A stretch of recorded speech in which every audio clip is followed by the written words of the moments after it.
Hello friends, कसे आहात तुम्ही? मी मजेत. तुम्ही कसे आहात मला नक्की कमेंटमध्ये कळवा. आणि त्याचबरोबर तुम्हाला माझी ही व्हिडिओ देखील कशी वाटली हे देखील कळवा. का? कारण मी बघा 15 दिवसांपासून तुम्हाला सांगते आहे, की आपण आयुष्यात असं जगलं पाहिजे, हे केलं पाहिजे, ते केलं पाहिजे किंवा आपल्याला जे जन्म, मृत्यू, जरा व्याधी येतात, ते दुःख आहे. मग त्या दुःखांना आपण कसं सामोरं गेलं पाहिजे.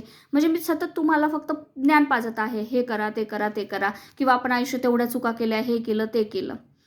पण तुम्ही म्हणाल, की "अगं शीतल, आता तर माझं एवढं वय झालं आहे. मी यापूर्वी किती चुका करून बसली. आता मी काय करू? आता मला त्याचा भोग भोगावा लागेल. आता मला त्याची शिक्षा मिळेल." मी काल पण तुम्हाला सांगितलं होतं, आपण मनुष्य आहे. चुका ह्या आपल्या हातून होणारच आहे. कळत नकळत कशाही होईना त्या आपल्या हातून चुका होतात. पण मेन मुद्दा इथे येतो, की आपल्या आयुष्यात आपण ज्या इथून मागे ज्या कळत नकळत चुका केल्या आहे आणि त्यात आपल्याला जाणवल्या, की यस आपण इथे चुकलो, त्याचं भगवंताकडे प्रायश्चित्त मागा, की भगवंता मला माफ कर. मी ह्या देहाला, या जीवाला माझ्याकडून खूप त्रास झाला आणि ते माझ्याकडून कळत नकळत झालं किंवा माझ्या परिस्थितीपोटी झालं. माझ्यावर तशी परिस्थिती होती त्यामुळे मी त्या चुका करून केल्या. पण आता त्याचं प्रायश्चित्त मागा. आणि बघा, आपली आई असते. आपल्या आईला आपण जर बोललो, की "आई हे माझ्याकडून चुकून झालं." तर आई आपल्याला माफ करते की नाही? मग तो तर आपला परमपिता आहे. तो तर आपला जन्मदाता आहे. तो आपल्याला का नाही माफ करणार? ऑफकोर्स करेल आणि उलट त्याला आनंदच होईल. कारण भगवंताने आपल्याला जी बुद्धी दिली आहे, मी काल पण तुम्हाला सांगितलं आहे, की भगवंताने आपल्याला ही जी बुद्धी दिली आहे ना, ती विचार करायला दिली आहे, की आपण काय चुकीचं करतोय, काय बरोबर करतोय, आपण काय केलं पाहिजे. ही बुद्धी भगवंताने आपल्याला त्याच्यासाठी दिली आहे. म्हणजे दादाजी सांगतात, की आपण ज्या चुका केल्या आहेत त्या अज्ञानापोटी केल्या. आपल्याकडे ज्ञान नव्हतं, आपल्याला माहीत नव्हतं, आपल्याला कळत नव्हतं काय चुकीचं आणि काय बरोबर. मग आपण जे काही केलं ते अज्ञानापोटी किंवा परिस्थितीपोटी केलं. बरोबर आहे? परिस्थितीला बळी पडून त्या गोष्टी, त्या चुका आपण केल्या. पण आता जर तुम्हाला कळतं आहे, की हे आपण जे चुकीचं केलं आहे, तर तुम्ही माफी मागा आणि तोच माणसाचा मेन गुणधर्म आहे. आणि जो माणूस हे कळल्यानंतर परत ती चूक कधी करत नाही, त्याच्यासाठी तो दक्ष राहतो, की नाही आपलं हे चुकीचं आहे, आपल्याकडून ही चूक झाली नाही पाहिजे, तो खरा माणूस. कारण जनावर असतो ना जनावर, दादाजी तेच सांगतात, जो माणूस परत तीच चूक करत जातो, त्याला माहिती आहे हे चुकीचं आहे, तरी पण ती चूक करत जातो, तो माणूस नाही, तो जनावर आहे. कारण की भगवंताने जनावराला आहे ना बुद्धी नाही दिलेली, जी माणसाला दिली विचार करण्यासाठी आणि जनावराला नाही दिलेली. मग जनावर परत तीच चूक करत जातो. पण माणसाने जर तीच चूक केली तर माणूससुद्धा जनावर होतो. मग जनावरामध्ये आणि माणसामध्ये काय फरक? म्हणून दादाजी सांगतात, जनावर नका बनू, माणूस बना. ह्या बुद्धीचा उपयोग करा, बुद्धीला चालना द्या. आणि जर तुम्हाला आता हे कळलं आहे की हे चुकीचं आहे, तर त्याचा विचार करून परत ती चूक करायला जाऊ नका. आणि याचं सगळ्यात मोठं उदाहरण माहिती आहे दादाजी काय देतात? वाल्या कोळी कोणाला माहिती आहे? मला कमेंटमध्ये सांगा.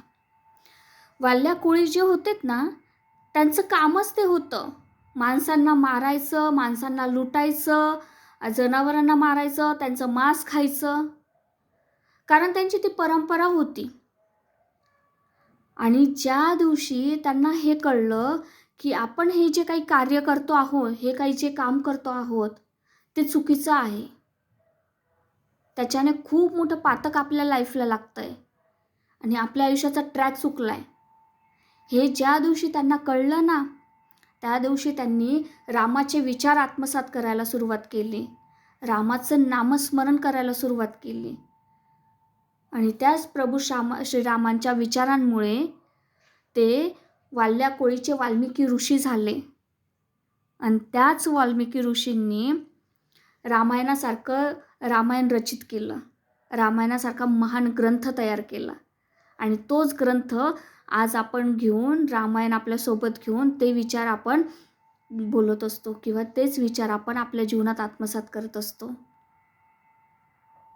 बघा, जर एका वाल्ल्या कोळीचे जर वाल्मिकी ऋषी तयार होऊ शकतात, एवढे मोठे बनवू शकतात, तर आपण भगवंताचे थोडेसे विचार जर आपल्या जीवनात उतरवले तर आपण एक चांगला व्यक्ती नाही बनू शकत, एक चांगला माणूस नाही बनू शकत. आणि तेच मला माझ्या ह्या व्हिडिओमध्ये सांगायचं आहे की ज्या क्षणी, ज्या दिवशी, ज्या वेळी तुम्हाला वाटेल की हे माझ्याकडून चुकलंय, हे मी चुकीचं वागलोय, हे मी चुकीचं केलंय, तर त्याची बिनधास्तपणे माफी मागा. हे बघा, माफी मागल्याने कोणी लहान नाही बनत, लहान नाही उलट महान बनतं. जर आपण समोरच्या पुढे थोडं झुकलो तर याचा अर्थ असा नाही होत का आपण लहान आहे. ज्या झाडाला खूप फळं लागलेली असतात ना, ते झाड कायम झुकलेलं असतं. बघितलंय तुम्ही कधी? आंबा खूप आवडतो ना तुम्हाला? बघा कधी आंब्याचं झाड. ज्या आंब्याच्या झाडाला खूप मोहर लागलेला असतो, खूप आंबे लढलेले असतात ना, ते आंब्याचं झाड अशी ती डाली अशी झुकलेली असते. मग जर तुम्ही भगवंतापुढे किंवा ज्या व्यक्तीला तुम्ही दुखवलं आहे त्या व्यक्तीपुढे जर थोडं झुकलं, जर त्याची माफी मागितली, तर तुम्ही लहान नाही बनणार, उलट तुमचं मन हलकं होईल. आणि मी मागे एकदा तुम्हाला सांगितलं होतं, हे मन हलकं करा, खूप उंच उडाल. इथून मागे ज्या चुका झाल्या सोडून द्या. भगवंता माफ कर, त्या अन्यायापोटी झाल्या माझ्याकडून ह्या चुका, पण इथून पुढे मी दक्ष राहणारे, इथून पुढे मी जास्तीत जास्त चांगले विचार ऐकणारे, चांगलं विचार करणारे ह्या बुद्धीने आणि जास्तीत जास्त चांगलं वागण्याचा प्रयत्न करणार आहे. एवढंच मला या व्हिडिओमधून सांगायचं होतं. तुम्हाला जर माझी ही व्हिडिओ आवडली असेल तर माझ्या व्हिडिओला लाईक करा, सबस्क्राईब करा आणि जास्तीत जास्त लोकांपर्यंत ही व्हिडिओ शेअर करा की त्यांना पण सुद्धा ह्या सगळ्या गोष्टींचं नॉलेज मिळेल, त्यांना सुद्धा त्यांच्या चुकांची जाणीव होईल. Thank you so much.